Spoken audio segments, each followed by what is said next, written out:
Hello दोस्तों, स्वागत है आप सभी लोगों का राजस्थान एकेडमी पर। मैं प्रवीण सिंह आप सभी लोगों के साथ में, जैसा कि आप सभी लोग जानते हैं, कंटिन्यूअसली आप लोगों के लिए विभिन्न प्रकार की प्रतियोगी परीक्षाओं के लिए आपके साथ में जुड़ा हुआ हूं और आपको जिस भी प्रकार के मेरे एक्सपीरियंस जो रहे हैं, अनुभव रहे हैं, उसके आधार पर आप लोगों को भी कहीं ना कहीं जो है आपकी सफलता को जल्दी प्राप्त करने में मदद करने का प्रयास कर रहा हूं। तो जैसा कि आप सभी लोग जानते हैं, एलडीसी एग्जाम की जो है डेट ऑलरेडी घोषित हो चुकी है। फरवरी 2024 में इसके एग्जाम होने की संभावना है। तो क्यों ना अभी से ही हम उसकी तैयारी में लग जाएं। और इसके लिए मैंने आप लोगों के लिए एलडीसी की कंप्लीट मैथ्स की पहले जो मैंने क्लासेस लगाई थी वो कंप्लीट प्लेलिस्ट हमारे यूट्यूब चैनल पर अवेलेबल है। और अब पुनः एक बार जो है मैंने आप लोगों के लिए शून्य से गुरु शिखर मैथ्स के बैच की शुरुआत करी है, जिसके अंदर मैं एलडीसी एग्जाम के लिए जो मैथ्स आती है उसको पूरा करवाने वाला हूं। इसके अलावा जो विद्यार्थी कह रहे हैं कि सर आपने साइंस की क्लासेस जो है बीच में रोकी है, उसका भी आज जो है मैं बताने वाला हूं कि मैं आगे किस प्रकार से क्लासेस लेने वाला हूं और हमारे एलडीसी एग्जाम की तैयारी के लिए किस प्रकार की रणनीति रहनी चाहिए, भी हमें कौन से सब्जेक्ट पर फोकस करना है। ये सब चीजें मैं आज आप लोगों को बताने वाला हूं। सबसे पहले हमें यह पता होना चाहिए कि जो एलडीसी का एग्जाम है वो किसके द्वारा लिया जाएगा। तो राजस्थान अधीनस्थ एवं मंत्रालिक सेवा चयन बोर्ड जो है RSMSSB बोर्ड जयपुर के द्वारा ये लिया जाएगा। तो इसके पेपर का लेवल और इसके मैथ्स का लेवल, जीके का लेवल, साइंस का लेवल आप लोगों को इससे पहले अगर आपने RSMSSB बोर्ड के पेपर दिए हैं तो आपको पता होगा कि किस लेवल के क्वेश्चन जो है ये पूछता है। उसी लेवल की तैयारी के लिए हमें जो है आगे तैयार रहना होगा। एलडीसी एग्जाम की अगर बात करें, पहले इसके अंदर जो है आपके रिटन एग्जाम होगा और उसके बाद में आपके टाइपिंग होगी। तो जो फेज 1 है जिसे अपन कह रहे हैं रिटन एग्जाम, उसके अंदर भी दो पेपर होते हैं। पहला पेपर जिसके अंदर सामान्य ज्ञान, दैनिक विज्ञान और गणित, इन तीन विषयों से प्रश्न पूछे जाते हैं और तीनों से 50-50 प्रश्न पूछे जाते हैं। 150 क्वेश्चन आते हैं और अंक रहते हैं आपके 100। सभी क्वेश्चंस के मार्क्स इक्वल रहते हैं और 3 घंटे का समय आपको मिलेगा और नेगेटिव मार्किंग भी होती है। ठीक है, अब मैं बात करता हूं कि सामान्य ज्ञान की जो सब्जेक्ट्स है, उन सामान्य ज्ञान की सब्जेक्ट्स को हम किस प्रकार से तैयारी करेंगे ताकि हमारे जो है कम से कम एफर्ट के अंदर ज्यादा से ज्यादा मार्क्स हम प्राप्त कर सकें जीके के अंदर, यानी जनरल नॉलेज के अंदर। ठीक है, चलिए तो देखिएगा, सिलेबस सबसे पहले हमें पता होना चाहिए, क्योंकि किसी भी एग्जाम की तैयारी के लिए अगर हम गीता बाइबल कुछ भी कहें तो वो सबसे पहले हमारे क्या होता है, सिलेबस होता है। और उसके बाद में उस सिलेबस पर आधारित हमारे खुद के जो नोट्स होते हैं वो सबसे ज्यादा जरूरी होते हैं। ठीक है, तो अब देखिए आपके सिलेबस के जीके के पोर्शन में देखोगे तो आपके 5 पॉइंट दे रखे हैं। पहला, दूसरा, तीसरा, चौथा और 5 पॉइंट। इन 5 पॉइंट के अंदर जो जो टॉपिक्स है उनको आप कैसे पढ़ोगे, कहां से पढ़ोगे, वो चीजें अब मैं आपको समझाने जा रहा हूं। तो आप अपनी कॉपी के अंदर या अगर इस सिलेबस की आपने जो है प्रिंट आउट निकाल रखी है तो उसके अंदर लिख लीजिएगा कि कौन सा टॉपिक हम किस प्रकार से तैयार करेंगे।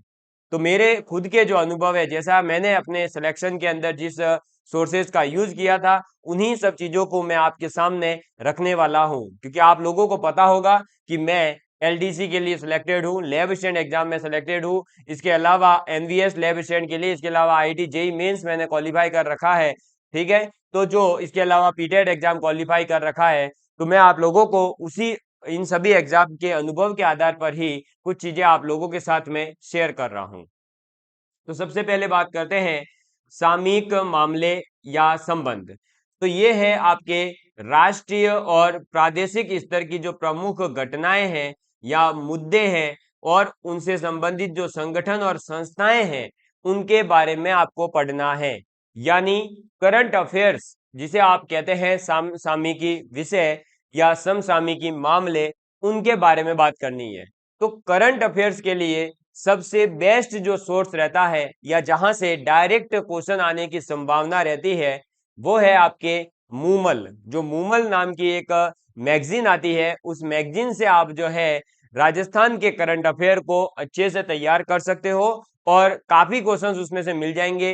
बाकी कुछ एक क्वेश्चन तो ऐसे होंगे जो आपको जो है बहुत ज्यादा, अगर करंट अफेयर पढ़ोगे, डेली न्यूज़पेपर पढ़ोगे और कई जो है अलग अलग अलग मैगजीन्स पढ़ोगे, तब जाते सही होंगे।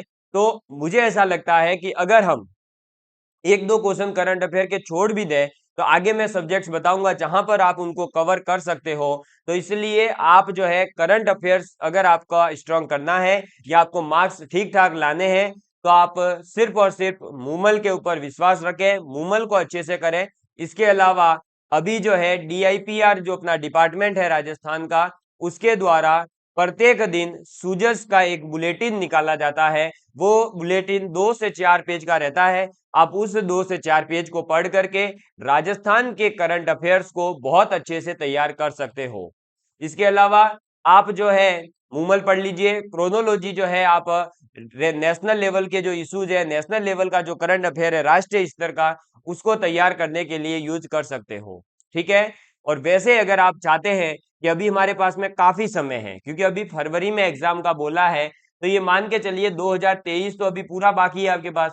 तो अभी से ही आप, भले आज से ही, मैं ये सजेस्ट करूंगा कि आप क्या करें, अभी से ही अपनी रणनीति बना लेवे और रेगुलर आज से फरवरी 2024 तक तो कम से कम ये कंटिन्यू कर लेवे कि हम डेली न्यूज़पेपर पढ़ेंगे ही पढ़ेंगे। चाहे वो फिर आप दैनिक भास्कर पढ़ो, चाहे आप राजस्थान पत्रिका पढ़ो, चाहे दैनिक जागरण पढ़ो, कोई भी एक न्यूज़पेपर आप डेली पढ़ो। उसमें से नोट्स वगैरह बनाने की कहीं जरूरत नहीं है, केवल न्यूज़पेपर पढ़ो। उसको पढ़ने से क्या होगा कि हमें हमारे आसपास जो घटित होने वाली चीजें हैं उनके बारे में थोड़ी सी जानकारी रहेगी। बाद में जब हम मूमल या क्रोनोलॉजी को पढ़ेंगे, तो हमें क्या होगा कि वो चीजें वहां पर याद आएगी, वो हम उन चीजों को रिलेट कर पाएंगे, तो हमारे जो है अच्छी तैयारी हो जाएगी। ठीक है। तो ये रही आपके बात करंट अफेयर्स की। आप अगर मैक्सिमम माने तो पिछले 1 डे के जो एग्जाम्स होते हैं उसके अंदर 7 से 8 महीने का ही करंट अफेयर्स आता है। और RAS या IAS जैसे एग्जाम में 1 से लेकर के 1.5 साल तक के बीच का जो करंट अफेयर रहता है वो पूरा आता है। मैक्सिमम 1.5 साल तक की जो न्यूज होती है वो कहीं ना कहीं पूछी जा सकती है, बाकी चीजें नहीं पूछी जाती है। अब करंट अफेयर्स के अंदर भी मैं अभी आगे जो टॉपिक्स आएंगे वहां बताऊंगा कि कैसे कैसे इस टॉपिक से क्वेश्चन बनते हैं और वो कहाँ तैयार होते हैं। फिर बात करते हैं सेकंड नंबर पर। देखिए हमारे पास में क्या आ गया, तो एक सेकेंड, यस, देखिए अब हमारे पास सेकंड नंबर पर आता है भूगोल और प्राकृतिक संसाधन, यानी ज्योग्राफी और जो नेचुरल रिसोर्स होते हैं उसके बारे में। तो इसमें दो चीजें पढ़नी है। पहले पढ़ना है आपको भारत की पारिस्थितिकी एवं वन्य प्राणियों के बारे में, यानी भारत के जितने भी अभयारण्य वगैरह है, आपके वन्य जीव जो होते हैं प्रमुख, उनके बारे में थोड़ी सी जानकारी आपको होनी चाहिए। ठीक है। मतलब भारत लेवल पर जो इकोसिस्टम है और जो वन्य जीव वगैरह है उनके बारे में आपको पता होना चाहिए। इसके अलावा भारत के भूगोल में आपको कुछ भी पढ़ने की जरूरत नहीं है, केवल भारत का ये एक टॉपिक पढ़ना है। इसके बाद में सेकंड नंबर पर आता है राजस्थान की जो भौतिक दशाएं हैं, यानी फिजिकल कंडीशंस है, फिजिकल जो सिचुएशन है राजस्थान की, उसके बारे में बात करनी है। और इसके अंदर आपको पढ़ना है जलवायु, जिसके अंदर आप कोपेन के वर्गीकरण वगैरह को पढ़ते हैं, आर्द्र जलवायु, अर्ध आर्द्र जलवायु, शुष्क जलवायु, और वनस्पति और मृदा के बारे में पढ़ना है। प्रमुख भौतिक विभाग के बारे में पढ़ना है, जिसमें आप राजस्थान के जो 4 वर्गीकरण किए गए हैं आपको पता होगा, पूर्वी राजस्थान, पश्चिमी राजस्थान, अरावली वाला क्षेत्र, ठीक है, हाड़ौती का क्षेत्र, इसके बारे में पढ़ना है। फिर आपके मानव संसाधन के बारे में आपको पढ़ना है।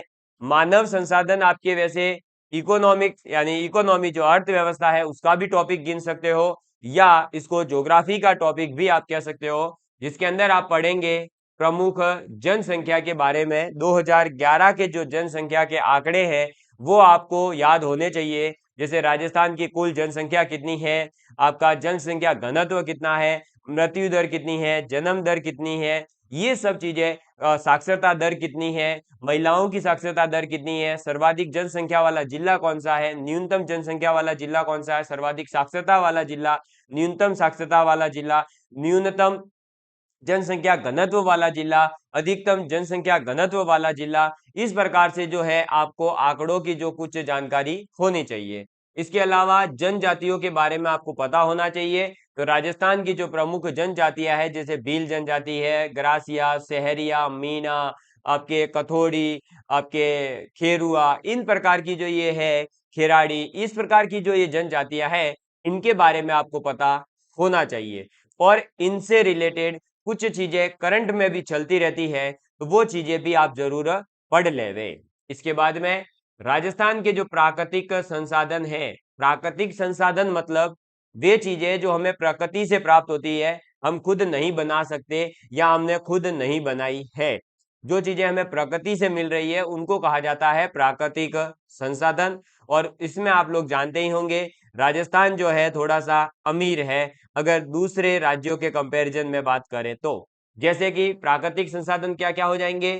खनिज, वन, जल और पशु। खनिज आए, जो खनिजों के बारे में आपको पढ़ना है, तो खनिज के नोट्स मैंने पूरे के पूरे रंगीन नोट्स आप लोगों के लिए तैयार कर रखे हैं। आप लोग जो है उसको बहुत अच्छे से तैयार कर सकते हैं। यूट्यूब पर हमारी राजस्थान ज्योग्राफी की क्लासेस अवेलेबल है, आप वहां से देख सकते हैं। वनों के बारे में, जल के बारे में और पशुओं के बारे में, आप पशु जनगणना जो होती है उसको आप लेटेस्ट जो भी है उसको आप पढ़ लेवें।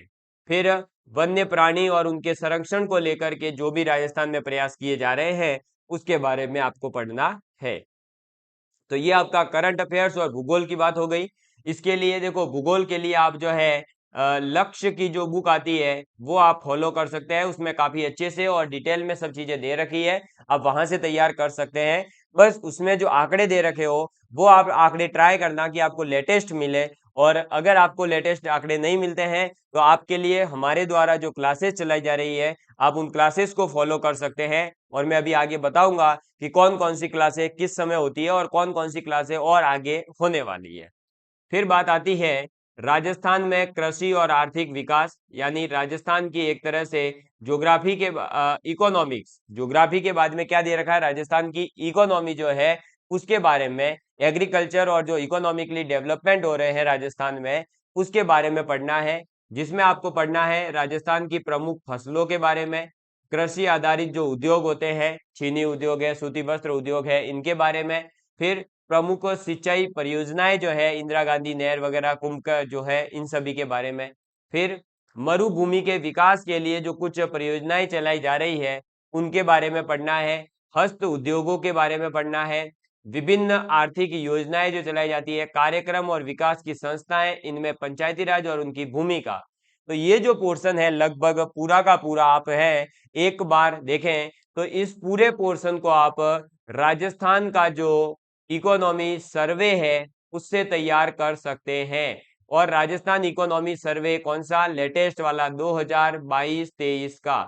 अगर आप राजस्थान इकोनॉमी सर्वे को तैयार कर लेंगे तो राजस्थान में कृषि और आर्थिक विकास से संबंधित ये जो भी चीजें हैं, जैसे प्रमुख परियोजना है, मरुभूमि के विकास के लिए परियोजनाएं हैं, आपके आर्थिक योजनाएं हैं, कार्यक्रम और विकास की जो अलग अलग संस्थाएं हैं जैसे राजीविका वगैरह के बारे में, पंचायती राज का इसमें क्या योगदान है, तो आपको वो जो है जैसे सांसद आदर्श ग्राम योजना है, मुख्यमंत्री आदर्श ग्राम योजना है, सांसद स्थानीय क्षेत्र विकास कार्यक्रम है, जिला कलेक्टर निधि नवाचार योजना है, सविवेक जिला विकास है, मेवात क्षेत्र विकास कार्यक्रम है, डांग क्षेत्र विकास कार्यक्रम है, मगरा क्षेत्र विकास कार्यक्रम है, इसके अलावा स्मार्ट विलेज है। तो ये जो योजनाएं चलाई जा रही है ये सभी योजनाएं एक साथ बहुत अच्छे से राजस्थान इकोनॉमी सर्वे यानी आर्थिक समीक्षा जो होती है उसके अंदर दे रखे होते हैं। आप अगर उसको अच्छे से पढ़ लेंगे तो आपके इसमें से जो भी क्वेश्चन बनने वाले हैं वो सब वहां पर राइट करके आओगे।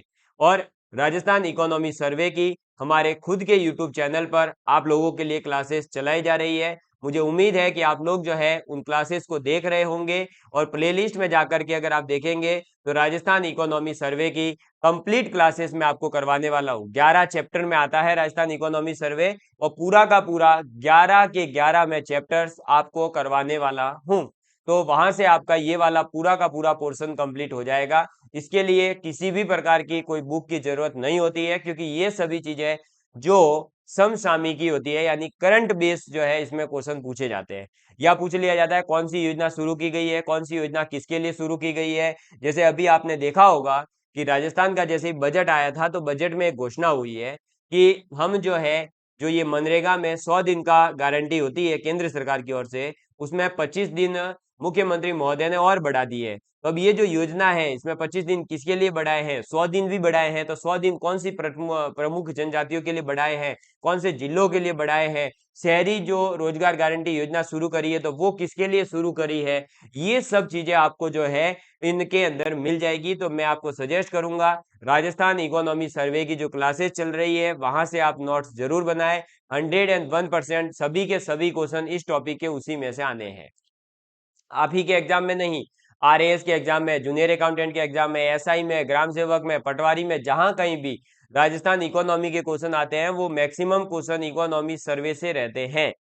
इसके बाद में नेक्स्ट पोर्शन आपके आ जाता है, तो कौन सा, राजस्थान का इतिहास और कला संस्कृति।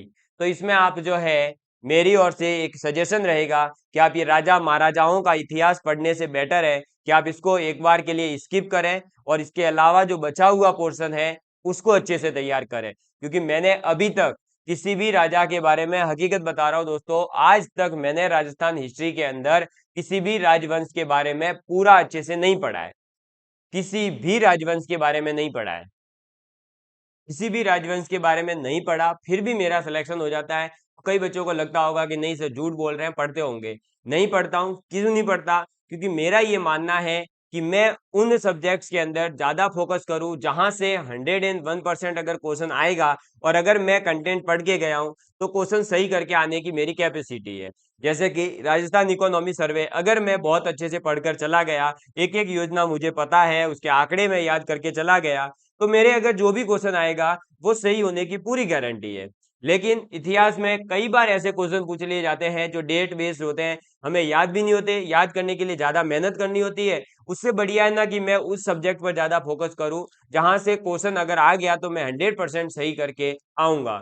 तो मेरा ये मानना है कि अभी आप जो है इतिहास वाले पोर्शन को छोड़ सकते हैं, बाकी पोर्शन पर आप ध्यान दें। जैसे स्वतंत्रता आंदोलन और राजनीतिक चेतना, इसके अंदर आप 1857 की क्रांति, इसके अलावा जितने भी राजस्थान में जो किसान आंदोलन वगैरह हुए, जनजातीय आंदोलन हुए, प्रजामंडल आंदोलन है, इनके बारे में आप पढ़ लेवे।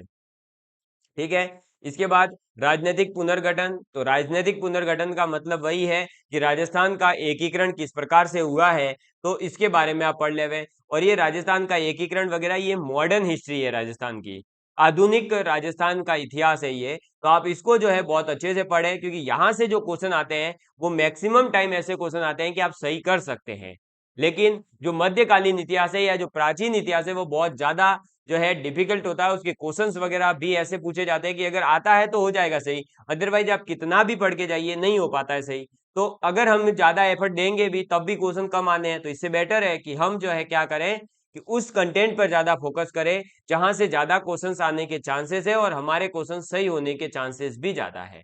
फिर आप आर्ट एंड कल्चर तो पूरा तैयार कर ही सकते हैं और इससे क्वेश्चन भी आते हैं। लोक भाषा साहित्य पढ़ लो, संगीत, लोक नृत्य, संत, कवि, योद्धा, लोक देवता, लोक देविया, सांप्रदायिक सौहार्द, मेले, त्योहार, रीति रिवाज, वेशभूषा, आभूषण, ये सब टॉपिक तो आप जो है रेगुलर लाइफ के अंदर भी देखते हैं। आप क्या घूमर कहीं पर लड़की को या किसी महिला को डांस करते हुए नहीं देखा?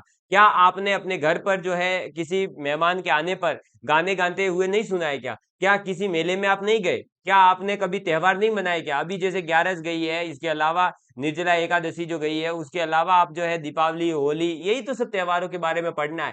तो ये तो रेगुलर लाइफ जो है आपके लाइफ का एक पार्ट है। तो ये तो चीजें वैसे ही हम याद कर सकते हैं अगर हम प्रत्येक दिन को दिन वाइज भी याद कर लेना एग्जाम तक कि आज ये दिनांक थी, आज ये तारीख थी, आज ये फंक्शन था, आज ये मेला था, आज ये त्योहार था, तो भी हमारे तैयार हो जाएगा सब ये। रीति रिवाज हमें पता ही है ना, शादी के अंदर क्या क्या रीति रिवाज होते हैं, मृतक के अंदर क्या क्या रीति रिवाज होते हैं, इसके अलावा हमारे जो है और कोई जो अलग अलग रीति रिवाज है वो सब हमें पता ही होते हैं। वेशभूषा है तो आपको पता ही है ना कि राजस्थान के लोगों की वेशभूषा क्या है। आभूषण है तो आपकी घर पे जो अपनी माता जी, पिता और आपकी बहनें, आपकी वाइफ हो सकती है, वो जो पहनते हैं गहने, उन गहनों को उन्हीं से पूछ लो ना भाई, ये सिर में पहना है, ये क्या कहते हैं बताना, हाथ में पहना है इसको क्या कहते हैं, पैर में पहना है इसको क्या कहते हैं, गले में पहना है इसको क्या कहते हैं। वो जैसे जैसे बताए वैसे वैसे रट्टा मार लो, वैसे ही जनरल में ही आपको याद हो जाएंगे। क्यों आप जो है इस चीजों को ऐसा सोचते हो कि इन्हें याद करने के लिए रटना पड़ेगा, ट्रिक बनाते हैं, पता नहीं क्या क्या करते हैं, फिर भी याद नहीं करते, फिर भी एग्जाम में क्वेश्चन गलत करके आते हो? क्यों? क्योंकि हम उन चीजों को जो है जनरल अपनी लाइफ से रिलेट नहीं कर रहे हैं। हमें उन चीजों को अपनी लाइफ से रिलेट करके ही याद करना होगा। इसके बाद में राजस्थान का औद्योगिक विकास, तो ये जो औद्योगिक विकास वाला पूरा का पूरा पोर्शन है, आप इस पोर्शन को भी आप जो है कहाँ से तैयार कर सकते हैं? तो राजस्थान इकोनॉमी सर्वे से जो है इसको आप तैयार कर सकते हैं। हाँ, लेकिन इसको जो है इसका जो भी हिस्टोरिकल पार्ट होता है किसी भी चीज का, शुरुआत का जो ऐतिहासिक भाग होता है, उसको थोड़ा सा पढ़ ले में, बाकी जो सब चीजें हैं आपके कि कौन सा उद्योग ज्यादा है, किसका जीडीपी में कितना योगदान है, क्या है, वो सब चीजें करंट की आपको इकोनॉमी सर्वे में मिल जाएगी। और वहां पर ये चारों चीजें दे रखी है। प्रमुख उद्योग कौन कौन से हैं, औद्योगिक क्षेत्र राजस्थान के कौन कौन से हैं, कच्चे माल की उपलब्धता कहाँ पर है, खनिज के आधारित जो बड़े छोटे और कुटीर उद्योग है उनके बारे में पूरी डिटेल है, और ऊर्जा के विभिन्न स्त्रोत जैसे जल विद्युत, तापीय ऊर्जा, अणु, पवन और सौर ऊर्जा के बारे में। तो ये सब चीजें तो आप ज्योग्राफी और इकोनॉमिक्स की मिक्स में है, और ये चीजें राजस्थान इकोनॉमी सर्वे में भी दे रखी है। वैसे आप जल, ताप, विद्युत, अणु, पवन, सौर ऊर्जा इनके बारे में थोड़ी सी आप जो है लक्ष्य की पुस्तक में भी अच्छे से दे रखा है ज्योग्राफी वाले पोर्शन में, तो वहां से आप तैयार कर सकते हो। तो अगर आप देखोगे तो जनरल नॉलेज यानी सामान्य ज्ञान में आपको राजस्थान इकोनॉमी सर्वे पढ़ना है, और लक्ष्य की एक पुस्तक लानी है जिसमें ज्योग्राफी और आपका आर्ट एंड कल्चर दे रखा है। बस ये दो चीजें आपको याद करनी है, आपका ये पूरा पोर्शन हो जाएगा। क्यों इसमें उलझते हो? कई लोग तो जो है इसके लिए पता नहीं कौन कौन सी बुकें, कितने टीचर ने कितनी कोचिंग करते हैं, फिर भी सही नहीं होते। क्यों? क्योंकि हम ज्यादा सोर्सेज के पीछे भागते हैं। हम ये नहीं सोचते कि ज्यादा सोर्स होने से कुछ नहीं होगा। अगर हम एक ही सोर्स को बार बार रिपीट करेंगे तो ऑटोमेटिकली हमारे को चीजें याद होगी और हमारे क्वेश्चन सही हो जाएंगे। इसके बाद में बात करते हैं, तो सेकंड नंबर पर आता है आपके क्या, दैनिक विज्ञान यानी एवरीडे साइंस के बारे में। और एवरीडे साइंस का लगभग पूरा का पूरा पोर्शन मैंने आपको यूट्यूब पर फ्री ऑफ कॉस्ट प्लेलिस्ट के रूप में अवेलेबल करवा रखा है। आप प्लेलिस्ट में जाकर के चेक करिए, आपको पूरी जनरल साइंस मिल जाएगी, जिसमें देखो ये पोर्शन मेरा कंप्लीट है। भौतिक, रासायनिक और ऑक्सीकरण, अपचयन, अभिक्रिया, उत्प्रेरक क्या होते हैं ये बता दिया मैंने। धातु, अधातु, इनके यौगिक और महत्वपूर्ण यौगिकों के बारे में कंप्लीट डिटेल में पढ़ा दिया है। कार्बन, कार्बन के महत्वपूर्ण यौगिक, हाइड्रोकार्बन, कार्बन के अपरूप, क्लोरोफ्लोरोकार्बन, फ्रियोन, सीएनजी, बहुलक, साबुन, अपमार्जक, ये सब चीजें मैं पढ़ा चुका हूं, और ये सब चीजें अभी भी यूट्यूब पर अवेलेबल है, आप आसानी से देख भी सकते हो। फिर फिजिक्स का जो पोर्शन है वो आ जाता है, तो प्रकाश का परावर्तन, इसके नियम, प्रकाश का वर्ण विक्षेपण, लेंस के प्रकार, दृष्टि दोष, उनका निवारण, ये भी पढ़ा दिया है।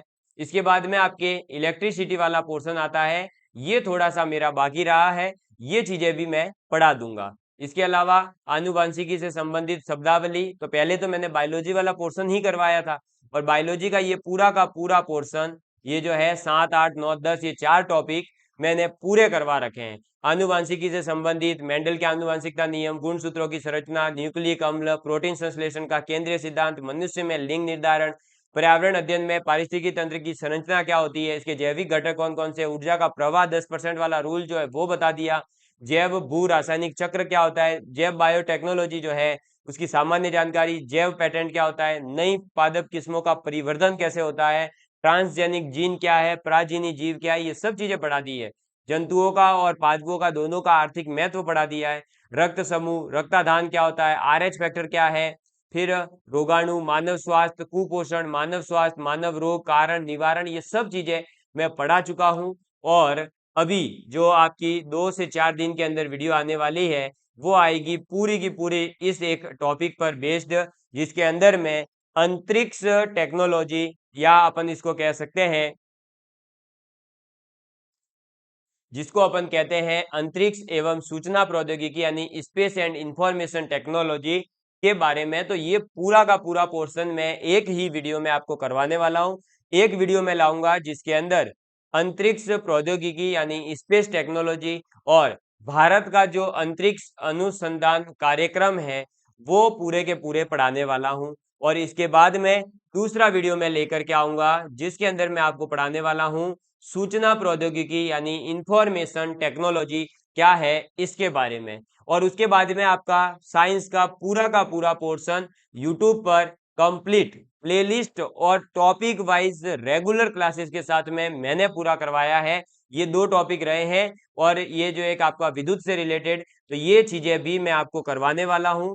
तो आपका देखिए, राजस्थान इकोनॉमी सर्वे करवा रहा हूं, तो मैक्सिमम पोर्शन आपके जीके का पूरा हो गया है। ठीक है, ऊपर वाला देखो, राजस्थान में कृषि और आर्थिक विकास पूरा हो जाएगा, राजस्थान का औद्योगिक विकास पूरा हो जाएगा ये।